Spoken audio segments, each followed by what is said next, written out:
یہ ہے مقبوضہ بلوچستان۔ آج جمعرات 31 اکتوبر سال 2024 ہے۔ بلوچستان ٹوڈے سے آج کے علاقائی خبروں کے ساتھ میں ہوں آپ کا میزبان الیاس بلوچ۔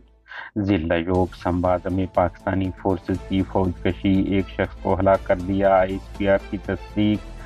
ہرنائی اسپین تنگی کوریاک میں فوج کشی دوران پاکستانی فورسز اور مسلح افراد میں فائرنگ کا تبادلہ ہوا ہے، تاہم نقصانات بارے معلومات نہیں مل سکے ہیں۔ اسلام آباد کی جانب سے BNP سربراہ سمیت رہنماؤں کے خلاف کارروائی پر بلوچستان بھر میں دکانیں بند، 2 نومبر کو پہیہ جام ہوگا۔ نوکنڈی میں بلوچ یکجہتی کمیٹی کی جانب سے لاپتہ افراد کی بازیابی کے لیے جاری مہم دوران ریلی نکالی گئی۔ آج جاری مہم کا آخری احتجاج ٹاہری میں ہوگا۔